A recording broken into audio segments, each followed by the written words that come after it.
today. Chris Halioris joining me. You can see his face on the screen as well. We have him here to talk through any questions you might have about the ITA rankings, to talk through how the features on his website can help all coaches across the country prepare for the home stretch, help figure out where you're at in the rankings, what sort of wins you need to end up wherever it is you may want to end up. I will eventually cede the floor to Chris, I promise, but we do want to emphasize again, if at any point any of you have any questions, that's why we wanted to do this. So there are two ways you can ask that question. You can hit the raise your hand function. That way we're going to hear your voice, maybe even see your face. If you're on video, you can ask Chris your question. If you're more comfortable just typing that question, I will then ask it to Chris. Other than that, I'll cede the floor to you, Chris. We were talking a little bit beforehand. Know you're doing well tonight, but home stretch of this college tennis season, I imagine you are getting a lot of questions.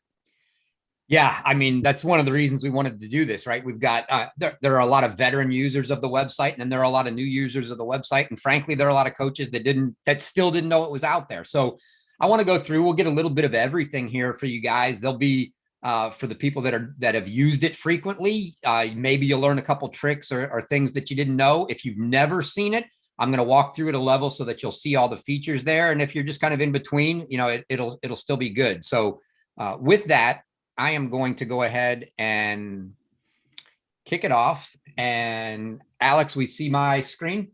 We can see your screen. It looks good. I would say you need a graphic update, but that's a story for another time. Yeah, that's, you know, there's two sides of a brain. There's a side of the brain that does numbers and one that does art, and you know which one I've got. So yeah, it's true. Short, you know, quick story. It was the A&M guys that made my graphic for me, hence the colors. So, you know, anyhow. So we'll do a quick walkthrough here. This first option on the menu that will by season will usually change. This year, I only put the men's up there, but like we'll put probably some NCAA info up there when you get to it. What we had out here were the teams for the men's indoors, what the rosters were, the UTRs for them, doubles lineups, basically the approved lineups that were submitted. And we'll get various things that show up there that you can look. The next two options, two of the more frequently used, the week ahead. So if you click this week ahead, and one of the things I try to harp on with the coaches a lot is please get all of your schedules into R2, where the ITA system, because that's where I'm looking for everything. I don't go looking on all 200 and some websites for the men and then more even for the women to get them. I look at the ITA site, but I will get everything that's there. If you've got it there, I will show it here, and it has every single match that's out there in the week ahead. And for schools that have live scoring, live video, whatever you may have, I'll put those links there as well. These times I've gone out and gathered the time zone for every school. So for instance, this Texas at Baylor, it took Central Time in the ITA system. It undoubtedly says 6 p.m. I convert that so that everything on here is in Eastern Time, unless, and there'll be an asterisk next to any if we have any. Yeah, like here you go right here. This Northern Arizona, because Concordia is not a D1, but there are also some neutral site matches potentially that I don't know. But you can see them this way. There's also a little, when you get to the weekend and it's 2 p.m. and you want to know what's going on, you can click the sort by time and they give them to you in time order so that you can kind of jump in and see what might be going on right now. Again, all of this comes from the ITA site. So if you guys, and I'm sure we have mostly coaches here, if you change the time of your match, please have your SID go into R2 and make the change there. And I will get that. And hopefully it'll be reflected on the site so that all of your fans that are coming to watch the match and get the scoring links and whatnot have the appropriate time. Chris, can you pull up a tab of R2 just to show everyone what it looks like, what that site actually is, just in case they hadn't heard of it? Yeah. So R2, like this is the results of a match. And so you get this R2. This is obviously the ITA site where all of the rankings are, but they're on here. There's a schedule, and I'm not even going to pretend to know how to navigate R2 to find all the schedules because I use my site.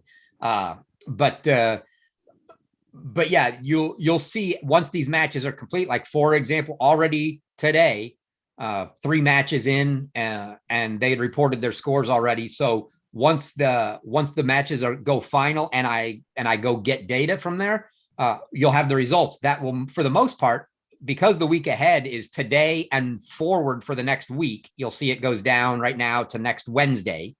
The only ones that you could see scores on the week ahead would be today's matches. But if you go to the week behind, you will have, starting from today, going back a week, everything that was on the schedule. And if the scores have been reported, you see the scores. And like I had just done, if you want to see what happened with William and Mary in Richmond, you click the link. It takes you right into R2 and shows you the card that was reported to the ITA for that match.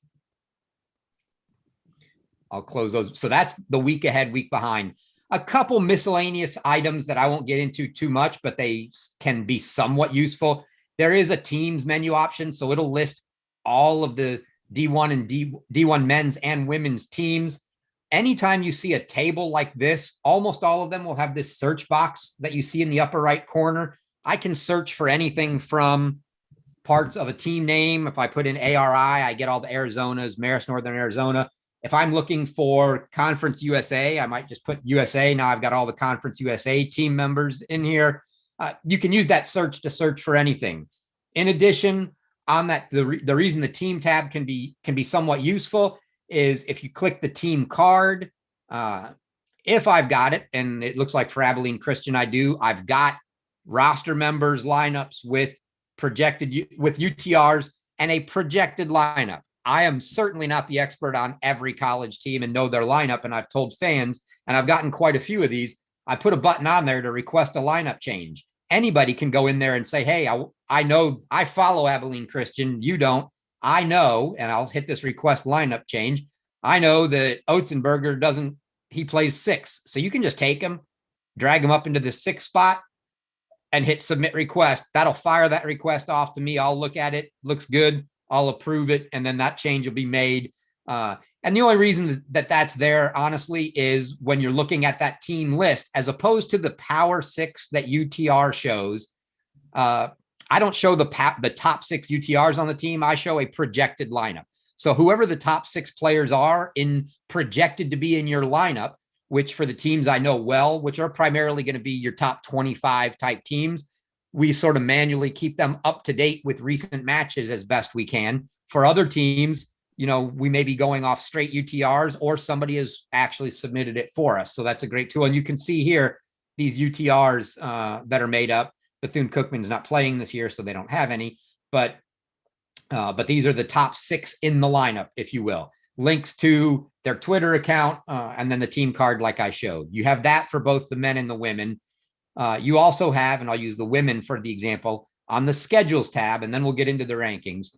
On the schedules tab, very similar. These are all the schedules in the ITA. It's every team. I can narrow down on Boston College's women, and it'll give me just the Boston College women. Now, all of these tables will have, you see this up here where it says show 20 rows. If I find somebody that's got more than 20 matches, here we go. Baylor's women had 22. The default is to show 20. You can either go down here in the bottom right and hit the second page and navigate back and forth between pages, or, and this should be common look and feel throughout except for the rankings page, you can just come in here and say, show me all. And that even holds if I go back to all teams where I'm only getting 20 at a time, I can say, no, just show them all to me. It's going to be a big, right?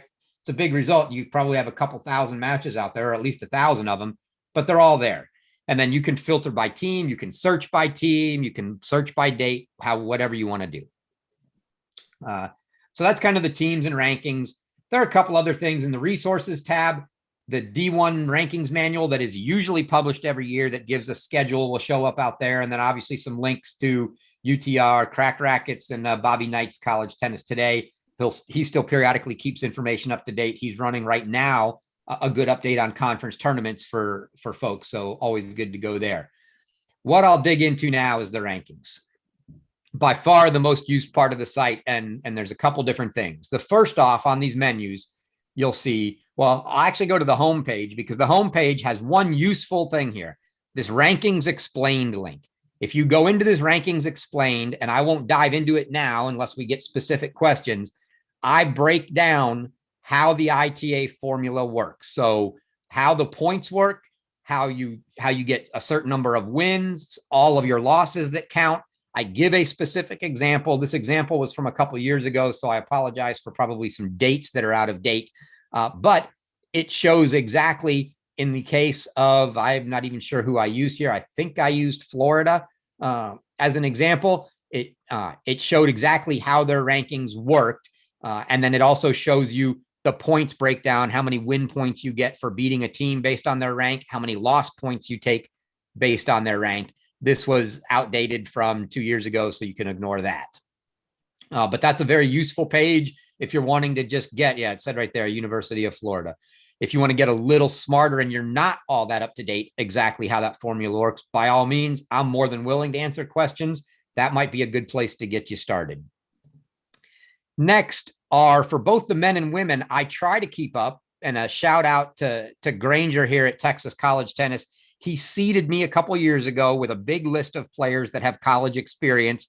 I now try to keep it up to date. Anybody that sees any people playing in the pros that I don't have in the list, please let me know. But if you hit this live ATP singles rankings, this is hitting the live rankings site and filtering out anybody that's ever played college tennis and showing for singles and doubles for the men and singles and doubles for the women, all of the folks that played college tennis. So you get a good feel for, hey, how many top hundreds have college ties?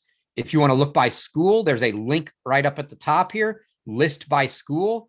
And again, here you could see 10 from UCLA, 9 from USC. It's listing, obviously who they are, how many points they've got, etc. So you've got this for both men and women on tour, and hopefully that will give you what you especially for folks that are always asking the question. I get a lot of outsiders. Hey, how many people actually go pro and make it at whatever level, the ATP level, the challenger level, et cetera? This is a great place to find that information. Can I be honest, Chris? I completely forgot you had this function on your website. I'm gonna be cheating. That's what I'm doing tonight. You ruined my night. Thank you.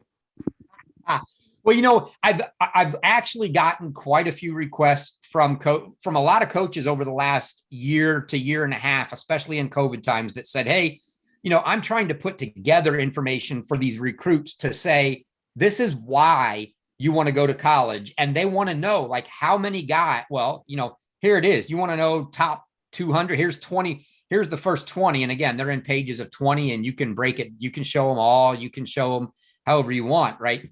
I can't even remember if it said how many there were there. 169. So 169 of the top 1,000 played college tennis, right? So that's 16.9%. That's not bad. And that's a good tool for coaches to use in recruiting when they're trying to show these players that, yeah, that's a viable option, along with, videos of Cam Norrie getting out there saying everybody should go to college,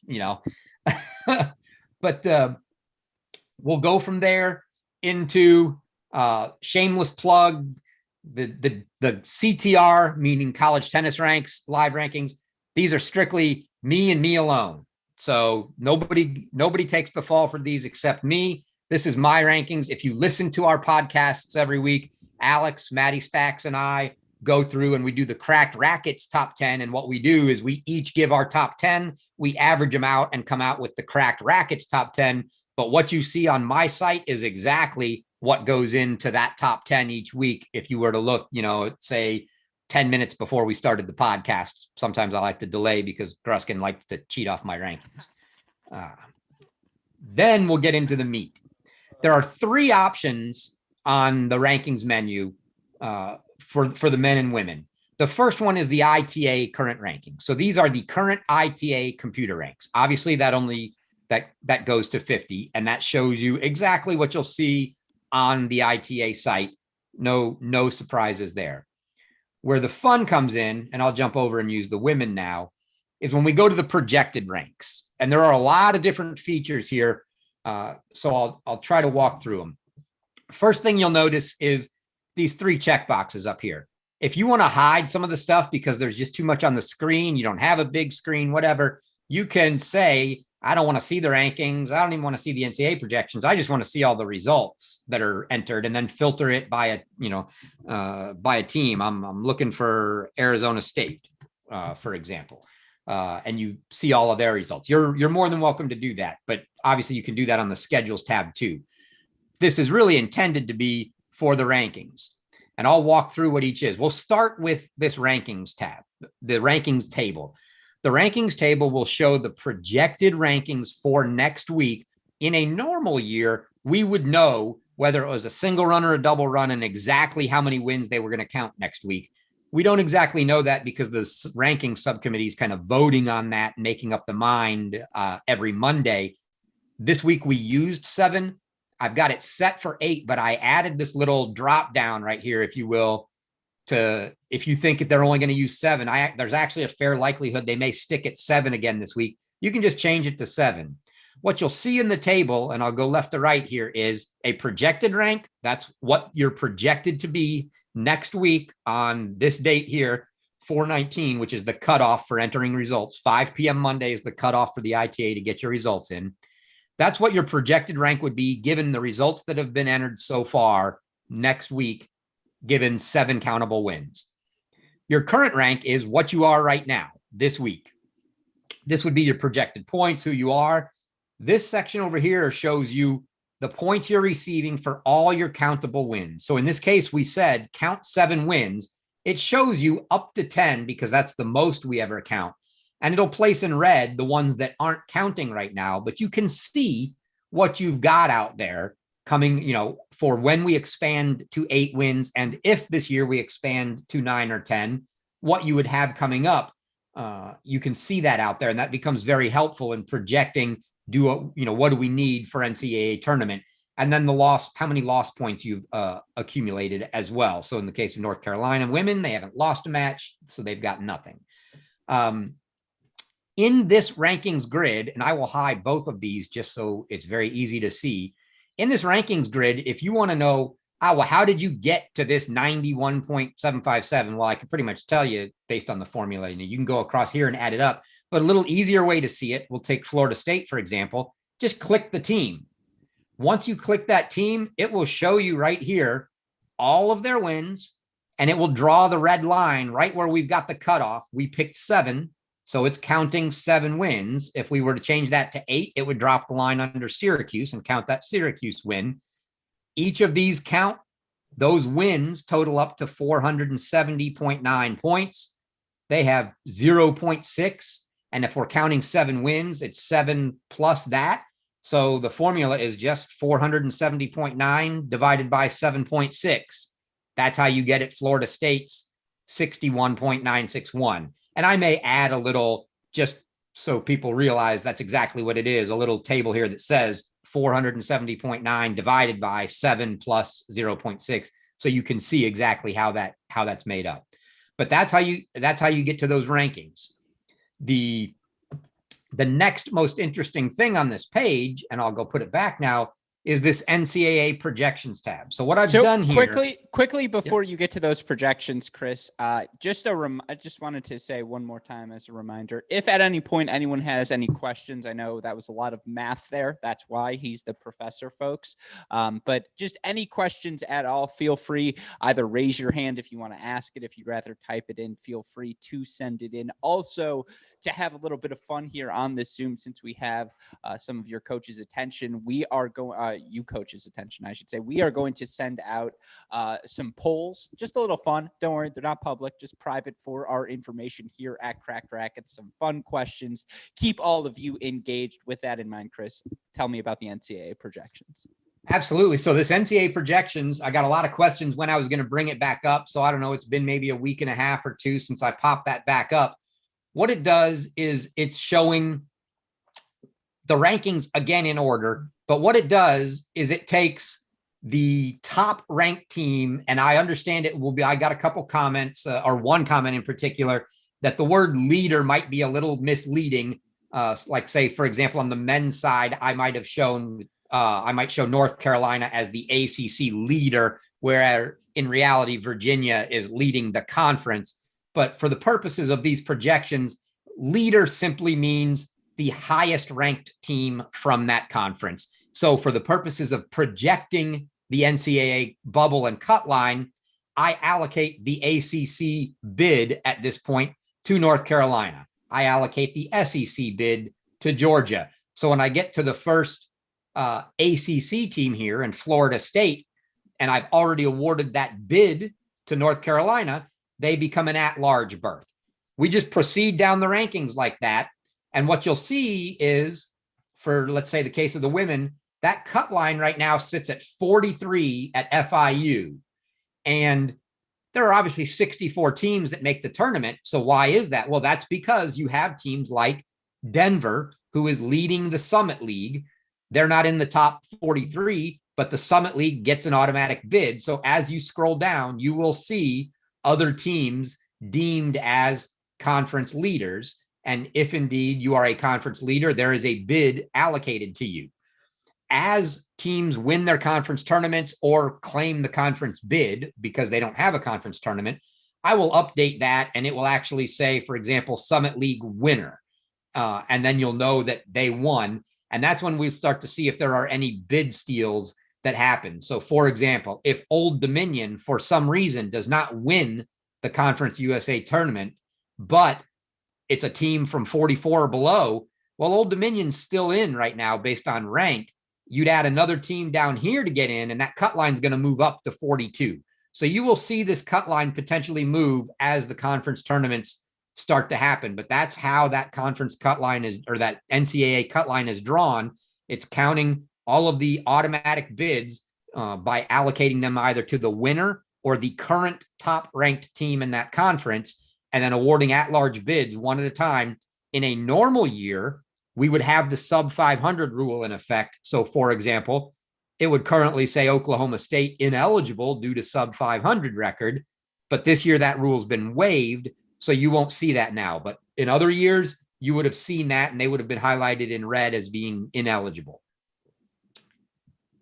Other than that, that's the NCAA projections. We've talked about that ranking, and then the last is the bottom is the results. So if you want to see the results, once I've clicked Florida State, I get both their point breakdown and here all of their results in chronological reverse order. So most recent first, and you see all the results along with over here how many win points they were awarded for each, which you also see right up here in the 1 through 10 wins out here. Now, how do you, well, I'll go to the next one first, and then we'll come back with some of the, how do you use it? Again, if there are any questions, raise your hand, hit me up, whatever. I don't want to talk the whole time. I mean, Gruskin's probably getting jealous because he usually does all the talking. Now this is great. Now they all know why I do all the talking. Oh, I see we got Stephen Miller there. So there's a hand raised. However, Westhoff, however you bring Stephen in, bring him in. Let him ask his question.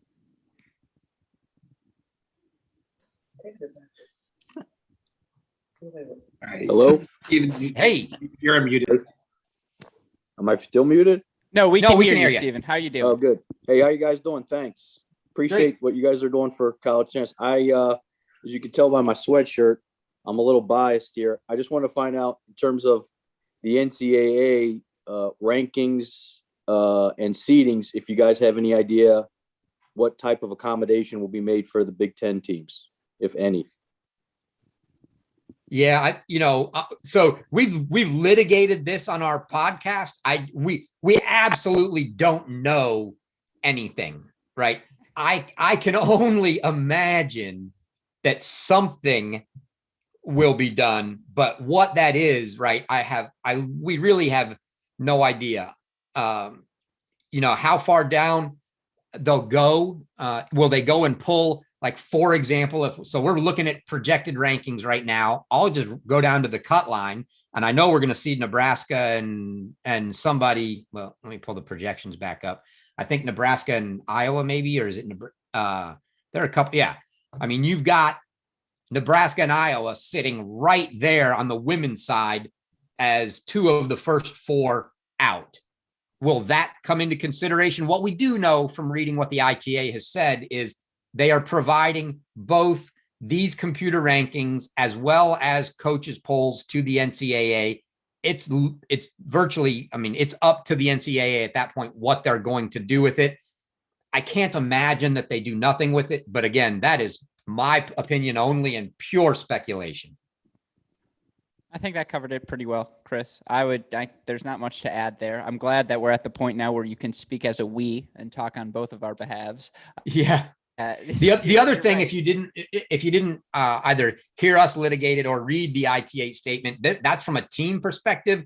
From an individual's perspective, obviously there's no coaches poll. They're simply providing the rankings to the IT or to the NCAA, along with some concerns from coaches and even less certainty about what might be done there. Because, you know, again, we know nothing. I would be all in favor of a wild card or appeals type process to allow people that clearly should be in that aren't getting the chance to get in. But we literally don't know what's going to happen there.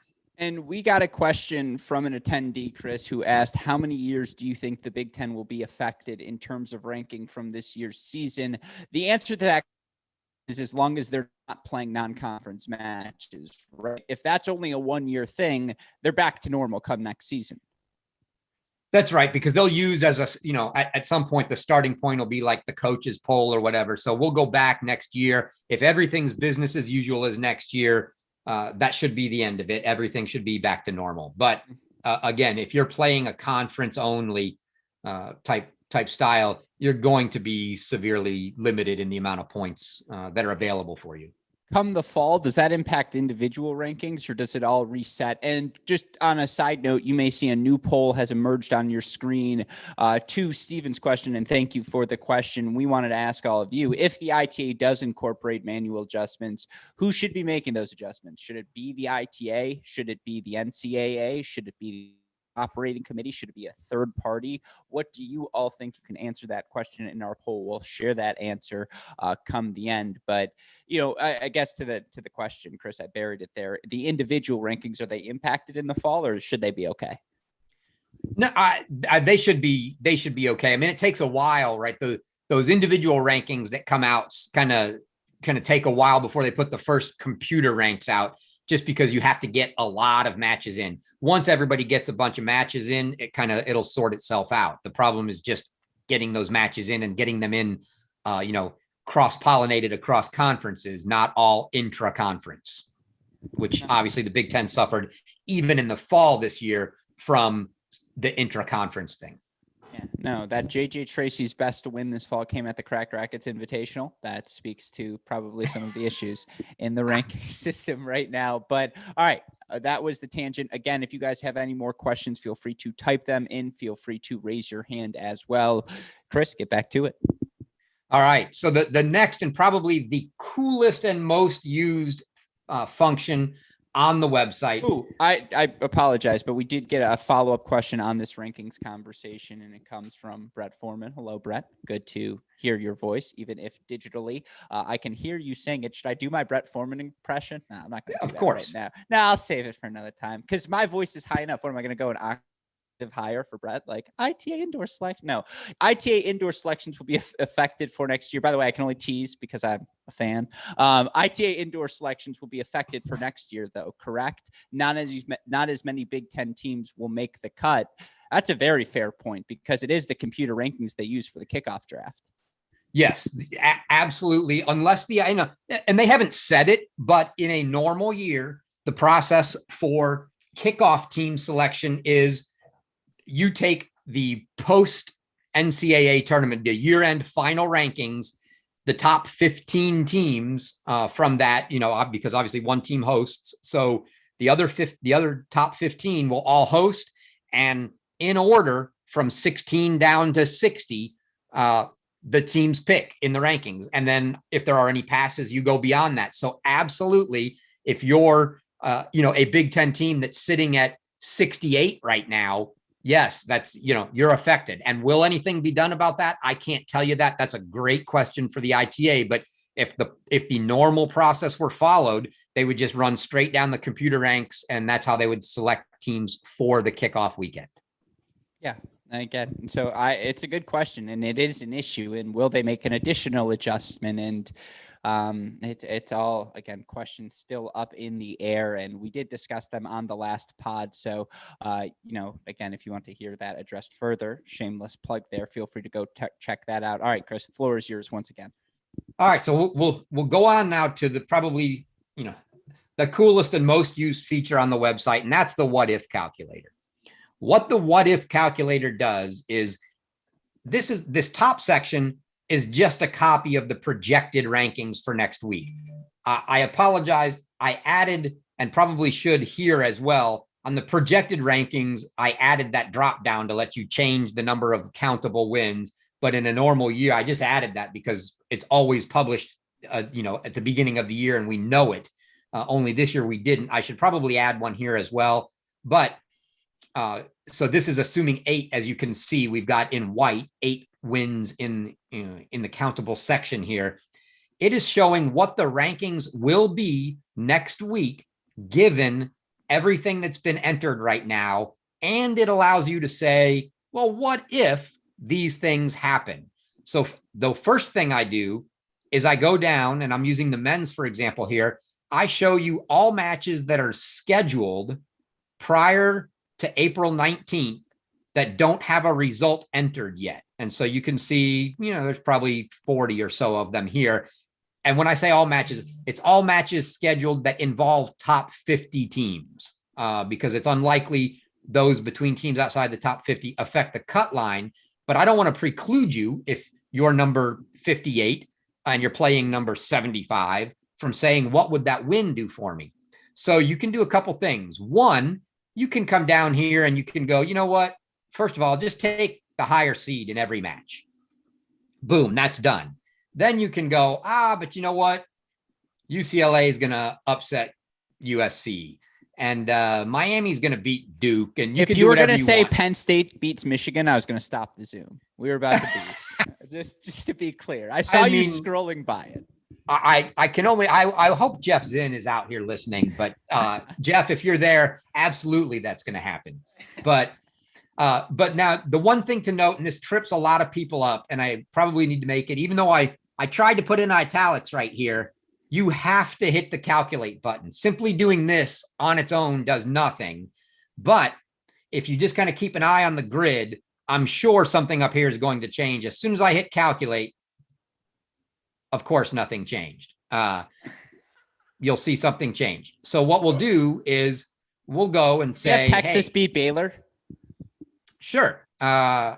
Let's go say Texas. How close are they to TCU? Well, Texas is beating Baylor right now. For sure, they'll pass them. Yeah. So we'll say Texas beats Baylor. We'll keep an eye on Texas and TCU right here. Hit the calculate. Oh, Texas goes to number 2. Wow. Yeah. So that's how the what if works, right? You can just play around with those. Now, like I said, let's say that you are do this right now all night. You're going to keep me up till 5 this morning. God. This is, I'm telling you, okay, I don't feel bad calling guys out that I like. So I'm going to call guys out that I like. Andy Jackson at Arkansas. Love Andy Jackson. Andy is a numbers guy. With the first time I met Andy in person and I was introduced to him, I was introduced as, the guy that runs this. He runs some website. And from, of course, my favorite coach of, my nephew, who isn't the big technology guy. He says, he runs some website, CollegeTennisRanks. And Andy says, you mean the one with that what if calculator that I spend like 2 hours every day on? I said, yeah, that's it. So, you can easily get addicted to this. But let's go down. Let's say that you are, you are right now Old Dominion, and you're outside the top 50. You're not showing up in the radio buttons, and you've got a match. Let's just say for the sake of argument, you're playing Florida State this week, and you want to know what happens if we win. You can just come in here and say, first, is it a home or an away win? For those that don't know, the only reason that question gets asked is if you win a match on the road, you get a 10% bonus in points. You don't lose it if you're the home team. There's no deduction for losing a home match. But if you were the road team and you win, you get a bonus. So I need to know. So let's say we go, hey, on the road, we're going to put in Old Dominion beats, type it really fast, Florida State. and we want to watch Old Dominion and say, what does that do for them? Well, they're sitting at 54 right now. Let's see. Oh, they move up to 51. Not enough to get them inside that 46-ish cut line, let's say, for the NCAA, but you get an idea of what it does. So that is the what if calculator. And you can see it'll even show you here how many they got 31.9 points for that win. So you can now look at them and go, wow, that was tied for their second best win on the year. But here's the next important thing that both the what if calculator as well as the projected rankings are used for. And these are the questions I get from coaches every week in multitude. And that is, hey, I've got one date left. I'm sitting at 51. Who can I schedule to help get me in the NCAA tournament? I get this every year, multiple times in the last 3 weeks of the season. I help teams figure that out and put it together. I don't mind fielding your question at all. If you guys still want to hit me up and go, hey, just A, your experience, and B, what your thoughts are, but you're more than capable once I show you all of this of kind of making that educated decision for yourself as well. And here's the deal. You need to know how many countable wins are going to be taken into account for NCAA selections. It's normally 9. I don't think we're going past 8 this year. So let's say it's going to be around 8. You can look here and you can look down at these teams that are around the bubble. Who am I on? I'm on the men. So we get down to about 45, 46 where the bubble is and go, wow, look at this. Auburn doesn't even have an 8th win. They've only got 7 wins. They have the most to gain, if you will. They can get a win over anybody and they're going to tack a couple points on. Is it enough? Maybe not. But you can start doing the math to go, hey, we feel like if we get up to about 43, because we see the cut lines at 46, but some teams are going to win, we'd be safe. So what would it take right now to get us to 17.1? Well, you can do the math and just say, how many points would you need in this spot to get to 17.1 and get by Western Michigan? And then once you figure that out, if you go and say, oh, it's we need 8 points.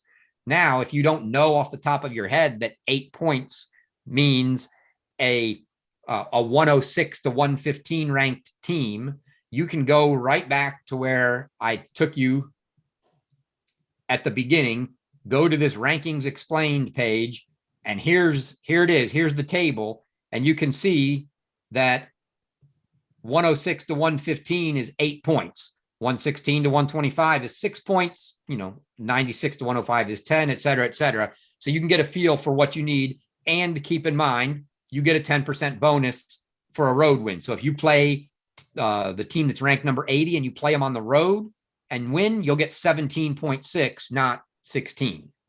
But that's how you can look at this and go, hey, that gives me a good idea of who I can schedule. And the other question is, hey, how many do I need? For example, if Auburn, Bobby Reynolds were to call me up and say, hey, what should we do? I'd say, well, for sure you need another win. You're going to be playing the last match in the SEC. Vandy's they're an 80-90 type team. You're going to get a 6-8 pointer here if you can beat them. I'd still want to get another one. So if you can go schedule a match with Auburn's a 40 type team.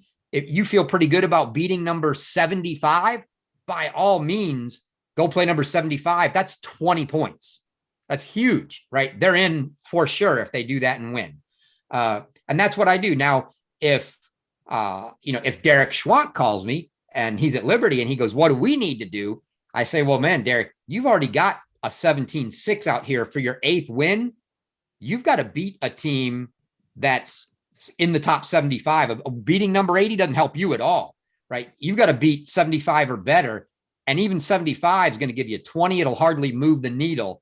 You really would have to beat probably a team in the top 50 to 55 if you wanted to try to improve your case. But that's the kind of analysis I would do, just showing you guys how you would look at this if you want to try to answer those same questions for yourself. Now, it's not just cut and dry. I'm not saying if you look at this, it's for sure you're Auburn, you go get that, and it puts you right now at 17.2, you're in the tournament. No, because there are a lot of matches that have to be played. There's another ranking that has to come out. and that's probably the next best question I get is, hey, we won both matches we played this week. Why'd we drop in the rankings? That's a great question. So let me just go pick somebody. I am going to go. I had looked at somebody earlier. I'm trying to remember who it was for an example. It might have been Troy. Let me look down and see. Well, let me just use the handy feature. Well, I'll go back to the projected.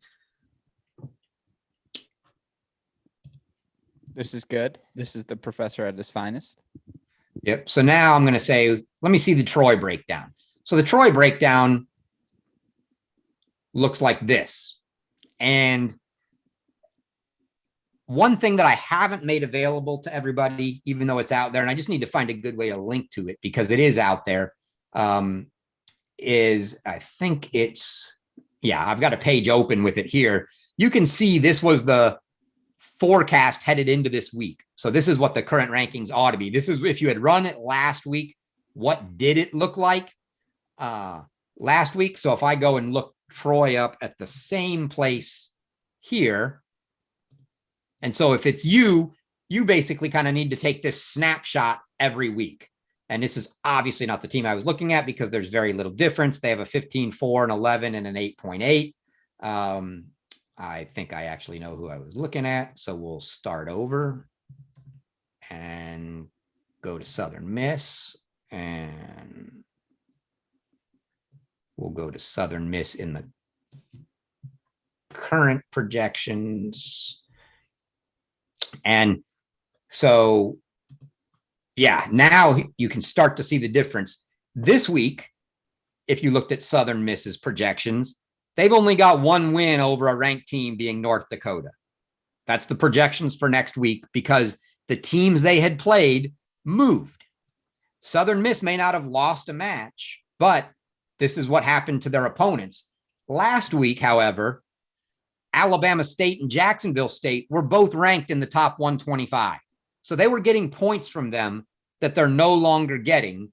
And so, if you're Zubin, you're going, hey, Chris, I don't understand. We won 2 matches. We didn't lose and we dropped in the rankings. What gives? I don't get it. And the reason is if it's not because of what you did, it's because of what the people you've already played this year did. So it can be really handy for you to take this snapshot. So if you've got, if you're looking at the projections, you pull these projections up on Tuesday night or Wednesday morning, right before the new rankings come out and go, I'm going to snapshot this here and go, this is what we were headed into this week. So now after the new rankings come out, I can go look in what our breakdown is. And if North Dakota drops to say number 120, this 10-point win becomes a 6-point win.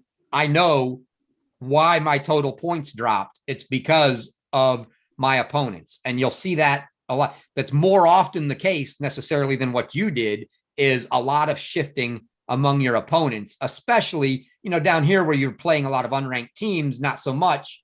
You get into the teams, get up into the teams in the top 25 area, say in Oklahoma State, and these numbers are going to shift a lot every week. Memphis may go from 27 to 32, and all of a sudden you lost 3 points on a win there, or Arkansas. Arkansas was lower. They had a better rank last week. They dropped this week to 36. That hurts Oklahoma State, that kind of thing. So that is the kind of the whirlwind tour, if you will. I did at one point start to put some help together on this little question mark. If you hit it, you don't know how to write sentences is the problem. So they go to the help and they're like, huh? Yeah, and I was like, man, holy cow, this would be much better. And I actually thought about putting out just a series of YouTube videos. I don't know what the best forum is. I'm actually more than open to what is the best forum, because I've just come across a lot of people that don't know all the different things. Oh, the one trick I wanted to get to, because I get this question all the time and I didn't show. So I'm in the projected rankings. This is projected for next week, and they're sorted by your projection for next week. And you asked me, hey, Chris, but I want to know what I was this week. And I'm going to get down here. I'm San Diego. I'm Seb Ray, the assistant at San Diego. And I want to know where were we ranked this week, Chris? Granted, he probably knows because he looked in R2 already, but he wanted to see not only where he was ranked, but who were the teams right around him. Well, this table right here, every single one of these headers you'll see as you hover over it turns yellow. Every one and the mouse pointer changes. They're all clickable, and you can sort by anything you like here. So if I sort by current rank, that is your rank this week. You'll see it shows me Baylor was 2 this week, projected to go to 3 this week. The default was to sort by next week's projections, but you can get this week's ranking. And if you scroll down now, you'll see this was a little concession. I may get rid of this at some point. I don't know. These breakdowns aren't like, hey, I didn't know whether you were 52 or 53. In some cases, I don't, and they're just a more than likely accurate projection. What it is a breakdown of it doesn't matter if you're 52 or 53 because the win points for beating a 52 or 3 are the same and the loss points for losing to a 52 or 3 are the same. That's the reason for the breakdowns that you see like this. The little known trick is they're ordered. They should be ordered within there by that. So Northern Illinois was 52. Utah was 53. Ball State was 54. Minnesota was 55. So if you get to the section you're interested in, you are the 86 to 95, and you want to know, well, which one was, where was I and who else was around me? Well, these teams are ordered. Vanderbilt was 95. Santa Clara was 86. And they're ordered in that manner. But you can sort that on the current rank so you can see what's this week's ranking, what's the next week's projection. You can do the same thing over here. It's more fun than anything else. You could say, wow, who's got the best 8th win in the country? You can sort them by that. And, now you see it's not necessarily the teams ranked in order. Texas A&M's number 8 now. They're projected to be number 8, but they've got the 3rd best number 8 win, right? Not sure what good that does you, but if you want to sort by that, you're more than welcome to. Any of those columns in the rankings table are sortable. You want to sort them by team name, knock yourself out. You get an alphabetical list of teams and what their ranking was. So with that, Alex, I think that's kind of the tour I wanted to do. I'm more than open to take questions about the site, questions about rankings, questions about what color Alex's hair is, whatever you want it to be. The answer is skin colored because it doesn't exist. Yeah. Yeah, that's why the hat's always on. But no, again, a huge thank you. And if you can, Chris, exit the share screen just so we can end here.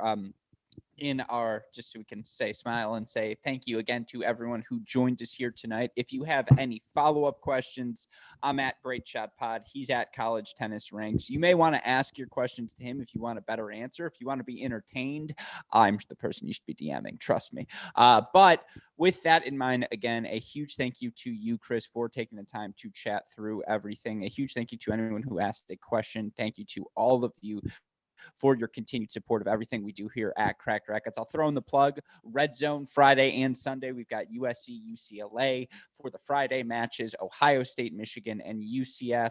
They're playing Memphis, right? I'm not blanking here. It's UCF Memphis, Chris, right? Or it's UCF. No, I think it's UCF Memphis. That's correct. Because the other match you were talking about was USF Tulsa. Yeah, it's UCF Memphis. UCF Memphis, Michigan, Ohio State going to be our doubleheader on Sunday. Hope you all join us then. But for now, again, thank you to Chris. Thank you to super producer Daniel Westoff on the 1s and 2s.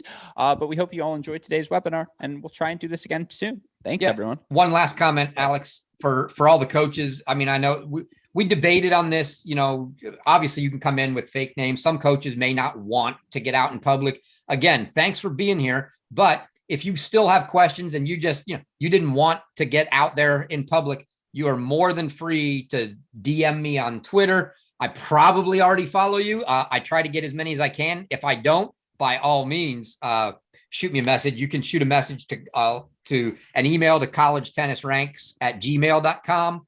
Or you can hit Gruskin up. Either way, hit us up. We can DM. I'm happy to answer any questions offline as well. Awesome. Well, then with that in mind, again, thank you all for joining tonight. Hopefully we will talk to you